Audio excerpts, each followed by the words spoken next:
Tantor Audio, a division of Recorded Books, presents Accepting the Fall by Meg Harding, narrated by Braeden Sinclair. Chapter 1. Mr. Whitaker! Mr. Whitaker! This was followed by an insistent tug on his sleeve. Cole's name whistled through the gap where Bobby Jensen's two front teeth should be. He turned from where he'd been outlining the alphabet on the board and crouched to Bobby's level, meeting his sincere blue irises. They were wide, and his expression was insistent. His cheeks were red, and a smudge of dirt hovered over one eyebrow. Cole had sent the class out for recess with his assistant not even 5 minutes ago.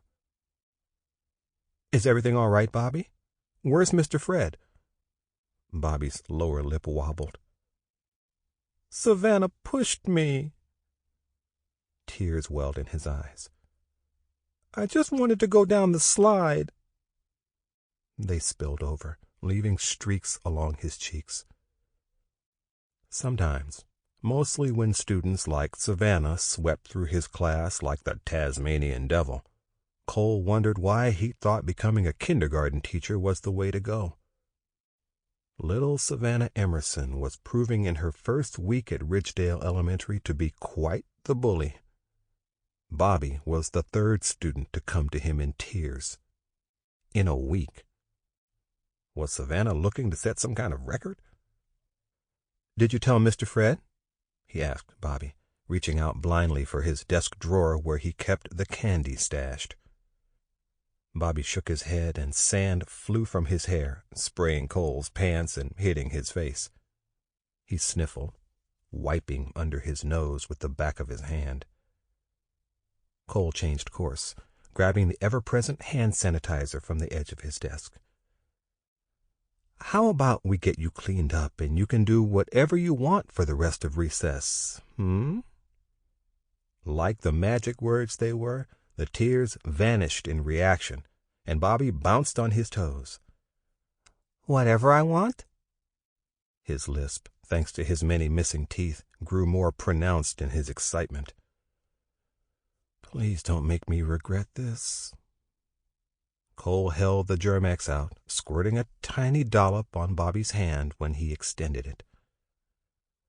"Whatever you want." He paused. "Within reason." Always a caveat to be added when children were involved, he'd learned. "I can color? With all the crayons to myself?" Bobby appeared ecstatic at the prospect. It was amazing how fast kids recovered. "Sure, buddy." Cole stood, holding a hand out for Bobby to take if he wanted. "Let's get you a tissue, huh? Are you hurt at all?" "I'm fine," said Bobby, already trying to steer Cole toward the art station in the corner.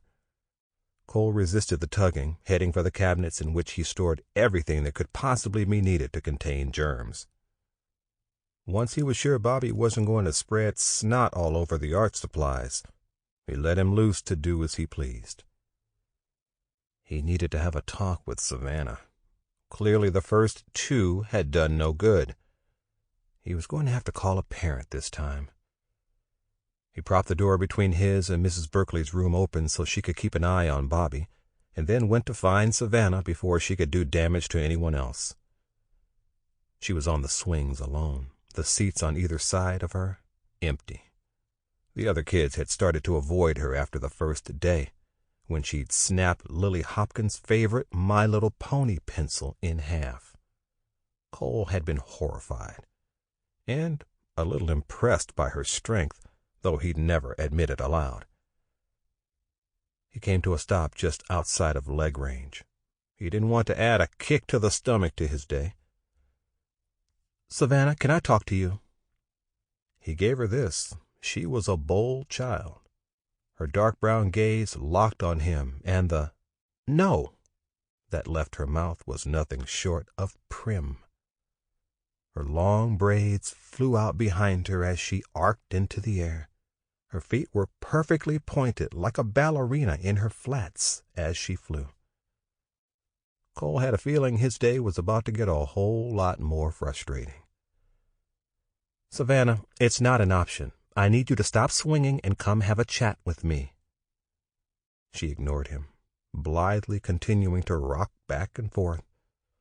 She was going too fast and moving too high for Cole to stop the swing himself. He wanted to speak to her, not knock her onto the ground. "All right, then." He turned and scanned the playground for Fred.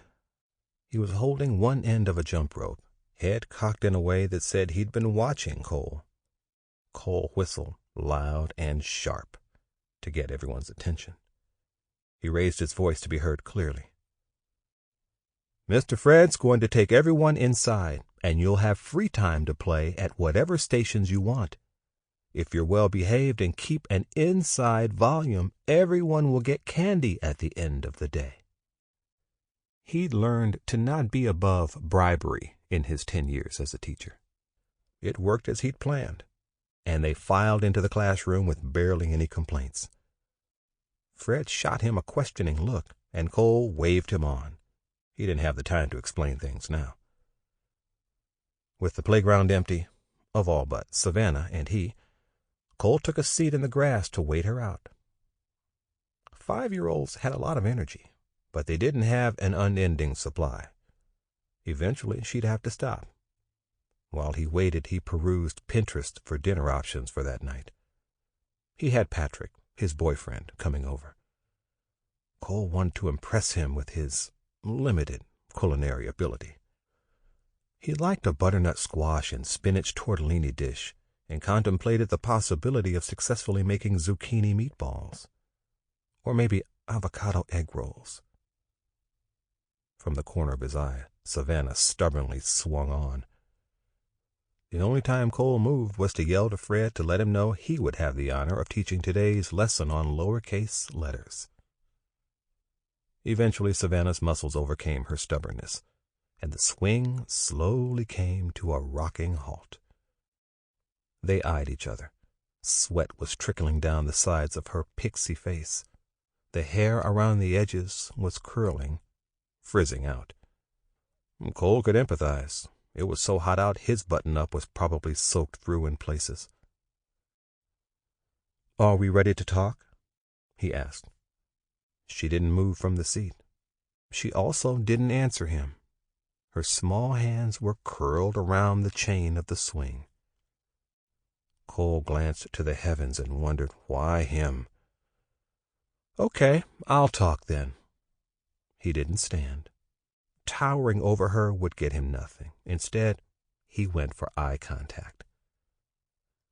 "We don't push people, not for any reason. If you have a problem you can't solve with words, nice ones, then you come find me or Mr. Fred. It doesn't matter what the problem is, how big or small. We never lay a hand on someone else. You wouldn't want them pushing you, would you? It wouldn't make you feel good. Don't do to someone else what you wouldn't want done to you, yeah?" Her blank stare was all he received. Savanah had a hell of a poker face for a kid her age. Cole sighed. "Come on, I'm done lecturing you." He stood, dusting his khakis off and hoping the back wasn't grass-stained. Savanah slid from the swing, her legs trembling under her weight for a moment. She straightened, then walked toward him, coming to a stop by his side. Her dark gaze took him in, assessing. He waited patiently. After all, what was a few minutes more? "You're not my daddy," she said. The first words she'd spoken to him all day. "I'm not." He was starting to have a very low opinion of whoever was. "I'd like to meet him, though." He had some strong words to share with the man. Her long black lashes fluttered as she blinked. She had such a solemn countenance. "You won't. He's always working. He doesn't have the time." Suspecting he already knew the answer, Cole asked, "And your mom?" Little shoulders, clad in the standard maroon school uniform, shrugged. She left. She left could mean a lot of things. Cole didn't focus on that.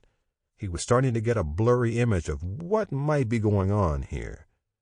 He'd like to say it wasn't common, but he'd been around long enough to have seen the story play out in 1,000 different ways. Would you want to talk to someone about stuff? Her nose wrinkled. You? She didn't need to sound so skeptical. Cole was a great listener, thanks very much. No, not me. Someone who talks to people professionally. The school had a counselor, and Savanah might really benefit from seeing her. Cole wasn't equipped to deal with these kinds of problems on his own. If I think about it, will I not be in trouble? Out came the innocent "who me" expression. Yeah, no. Cole held in his smile. It wouldn't be appropriate.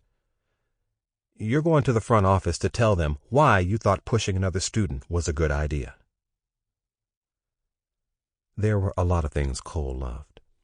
His mom liked to say he had a big heart, but at the top of the list was coming home.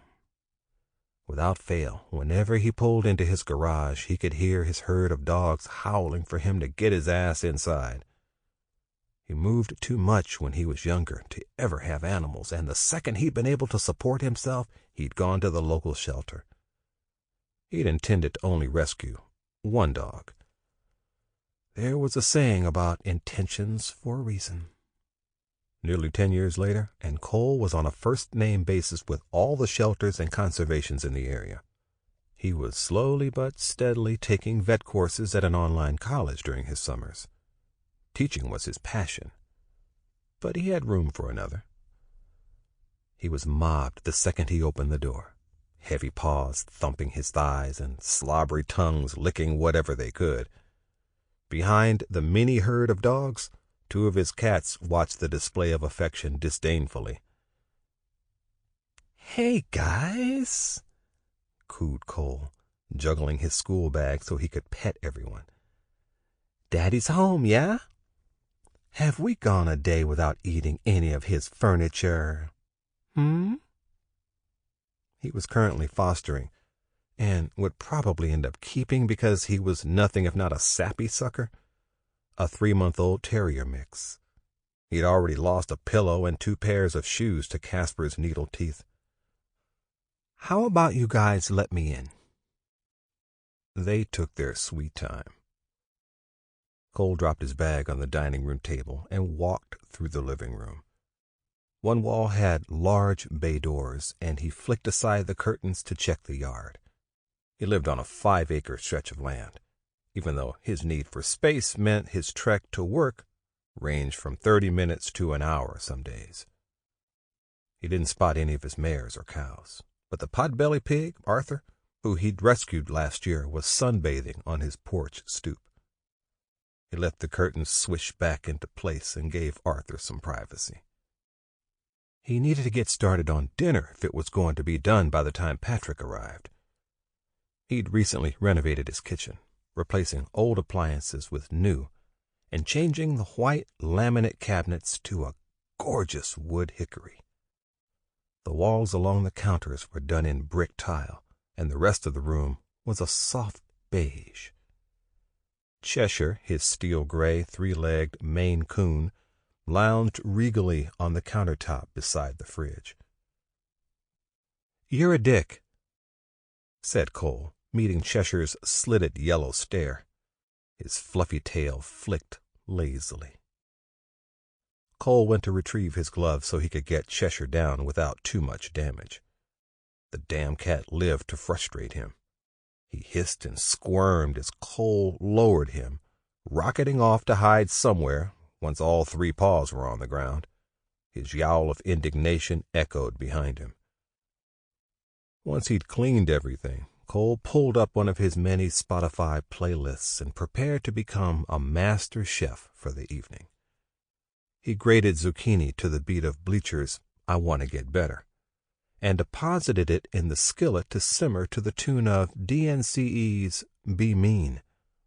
His 5 babies, dogs, sprawled on the tile floor, attention locked on Cole and any food he might drop. It might have been a testament to his future as an animal hoarder, but as he cooked, Cole narrated his day for the animals. It helped to voice his concerns to them, even if they couldn't impart advice in return. "I don't think she's a genuinely mean child," he said of Savanah. "Most aren't, and I think a lot of her behavior has to do with acting out because of her home life, but I can't cut her any slack because of that, you know? I wouldn't be doing my job if I let her bully the other kids and made excuses for her." He stirred the grated zucchini, absently wondering how simmered was simmered enough. "What do you think?" he asked his audience, twisting to see their, no doubt, half-asleep expressions. Smog, a Rottweiler he'd had for 3 years now, yawned widely and twitched one folded ear. Cole nodded. "Yeah, I agree." His front door opened and the dogs went running as he was taking the zucchini meatballs from the oven. Instead of the squash meal, he'd gone the easy route and made an arugula pasta salad as a main course. So what if it was an odd addition to the meatless meatballs?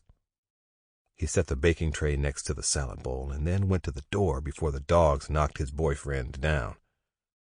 Patrick stood on the other side, a bouquet of pretty spring flowers in hand. Cole didn't really care for flowers. They made his throat itch and died quickly, but Patrick liked to randomly show up with them. He thought it was romantic, and Cole figured he'd learn to live with them eventually. "Hey." He leaned in, moving Thor aside with his knee to kiss Patrick's cheek. "Come on in." He met Patrick at a friend's dinner party over 2 years ago. He was 5 years Cole's senior, and he built computers. He had a quiet voice, and if Cole was asked to describe him, he'd use the word nice.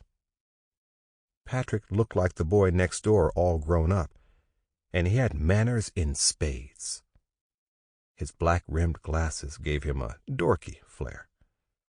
Cole looked at him, and he saw safe. A guy couldn't ask for more than that. The man could be taken out of the military, but the military couldn't be taken out of the man. Zander didn't truly know who he was if he wasn't a soldier. He still made his bed and his bunk at the station with hospital corners, and he had a habit of eating like it might be his last meal. Going through the required training to become a firefighter had seemed logical when he left the Marines after his last tour. It gave him a built-in team, the same sense of family the unit had provided. People came and they went, but someone always replaced them. That was constant enough for Zander. He fell right into it, much like he had the military, sliding smoothly into the ranks and excelling at his job. It was the whole kid thing he was having trouble with. What did one do with them? For all he understood her, Savanah might as well have been an alien. She'd shown up on his doorstep at the end of the year before, birth certificate in hand, with a note from her mom saying she was all his. He hadn't even known about her before then. He didn't enlist for another tour of duty. Sometimes in the dark place at the back of his brain, he wished he had. Savanah would be better off with someone else, and Zander's life would go back to being simple. God, he missed knowing what he was doing at all times. Tired and lungs stinging from putting out a small forest fire for the last couple hours, Zander all but collapsed into the passenger seat of the fire truck. His skin was sweaty beneath his uniform, hot and uncomfortable. Everything ached. Florida was too fucking dry. It needed to rain already before the whole state went up. He wiped sooty sweat from his forehead and wiped that from his hands onto his dirty uniform pants. Not that it did much good. Mitchell Reed thumped into the driver's seat beside him. His breathing was heavy and his face streaked with ash. His hazel eyes were red and watery. I think I'm going to retire, he said between puffs of air. He laid his head on the steering wheel. You're 31, said Zander, rolling his eyes. All the guys joked about retiring, but none of them probably would until they literally couldn't do it anymore. I think you've got a while left. Ugh. They sat there, waiting to leave, slumped and nearly drowsing as everyone loaded up. Zander wanted a shower and a bed. He was ready for this seemingly never-ending shift to be done with. 7 hours to go. His head had just hit his pillow when he was unceremoniously shaken awake. He batted the hand away from him. What the fuck? He slurred. Let me sleep. He cracked one eyelid open to look fuzzily upon Kevin Donnellan. No can do, bucko. Your kid's causing trouble again. Donnellan raised his eyebrows. The "when isn't she" left unsaid. Zander closed his eyes. If he pretended he was sleeping, maybe he wouldn't have to deal with it. Savanah stayed with Kevin's wife whenever Zander was working, and she was always causing trouble. He didn't know what to say other than sorry. It wasn't like she listened to him. Dude, she's your kid. Okay, so Kevin wasn't going to disappear. Zander sighed. I know that. Are you going to do something? Attitude was definitely making its way into Kevin's tone. What am I supposed to do? Call and yell at her? From experience, he knew yelling led to crying on Savanah's part, and then Zander ended up feeling like an ass. A guilty one. Kevin dropped Zander's iPhone onto his chest. He made sure not to be gentle about it. Call her. Maybe don't yell, but you need to talk to her. You know Maria isn't actually her mother. She's not our kid. She's doing you a favor. Do you know what one of those is? It was something he was going to owe a lot of people by the time Savanah was done with him. I'll call. Right now. Don't brain your coworker. That leads to assault charges and job loss. Yes, right now. He had to start the call before Kevin would leave the room. What a mother hen. Curling under his blanket, he listened to the ringing of the phone and half wished Maria wouldn't pick up. She did. Zander, she said, clipped and irritated. Maria, what you do now? He was starting to get a sense of déjà vu when it came to their conversations. I had to pick her up early because she decided to bully a boy on the playground. He rubbed his cheek on his pillow and thought wistfully of sleep. Are they sure it was bullying? She might have just been trying to play. Boys can be rough. He was starting to think the people at Ridgedale Elementary were a little too sensitive. Zander, this is the third time this week I've had to deal with complaints from the teacher or the office. They're asking for you to come in, you know?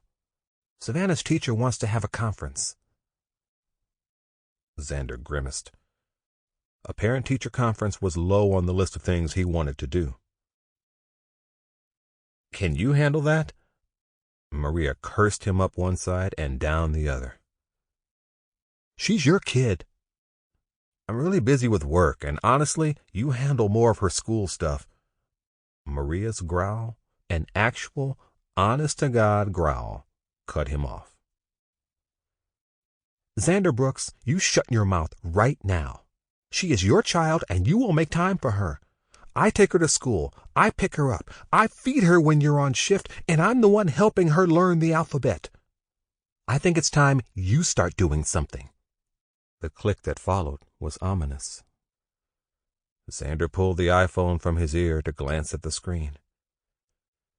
Yep, she hung up. There were times when Zander looked at Savanah and saw himself. It was in the way she clenched her jaw when she was mad or upset, and the spark in her eyes when she was spoiling for a fight. Unlike him, she wasn't a shouter.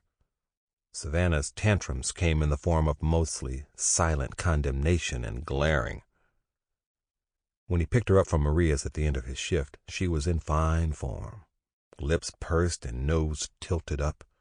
She ignored his open arms and slid into the car unassisted. She grabbed the door handle with both hands and managed a decent slam.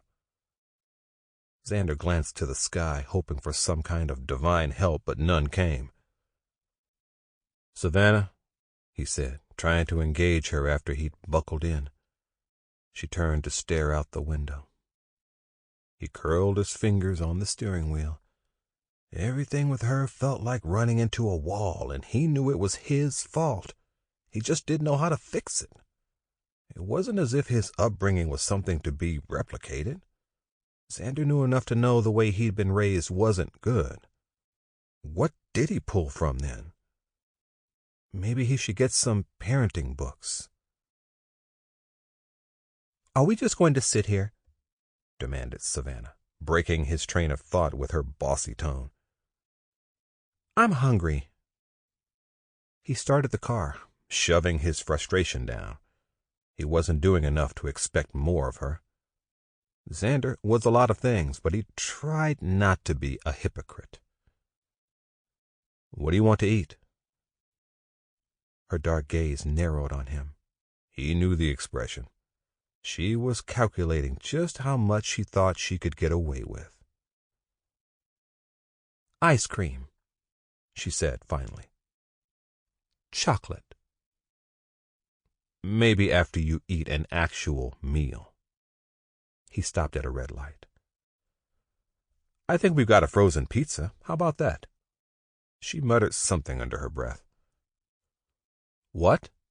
he asked, startling when the car behind him honked. Right, he got it. The light was green now. "I didn't catch that." "I'm going to turn into pizza," she said grumpily. "It's all you ever make." Were 5-year-olds normally so sassy, or was Zander a lucky duck? He bit back a sigh of irritation. "Well, if you want something else, we can stop and I'll get it."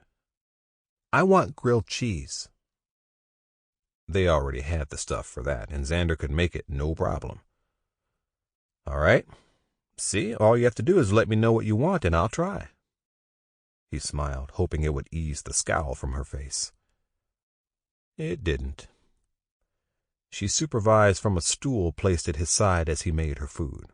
Her heels kicked the rung repeatedly, and she was a fountain of criticisms. "That's not how my mom did it." "It's going to burn." "Why is the cheese white? I like yellow." Zander was going to tear all his hair out by the time Savanah finished with him. "You'll like this cheese." "No, I won't." She crossed her small arms over her chest. "I don't have American or cheddar cheese." He ripped a piece of the mozzarella and held it out. Her shirt had wrinkled, and it appeared as if even Hello Kitty was frowning at him. "Just try it." "No." "But you might like it." "I won't." He moved the 2 sandwiches she'd let him complete to the fridge. He'd eat them later. Wrapping an arm around her waist, he hefted her from the stool. "All right, let's go to the store." Savanah was a drill sergeant when it came to grocery shopping. She sat in the cart and imperiously pointed to what she wanted, and Zander had to stop at every sample station for her. Otherwise, there was hell to pay. She had no compunction about causing a public scene. Zander wished he could meet her mother, properly, not as a one-night stand, so he could blame Savanah's behavior on someone other than himself. Zander did not remember being like this as a child, but then again his father would have kicked his ass. He'd fully intended to leave with only the cheese and ice cream, yet somehow he had a cart full of Pop-Tarts, dinosaur chicken nuggets, fruit gummies, cereal composed of nothing but sugar, And a whole bunch of other things. The cashier's eyebrows flew up as she was scanning every... Sample complete. Ready to continue?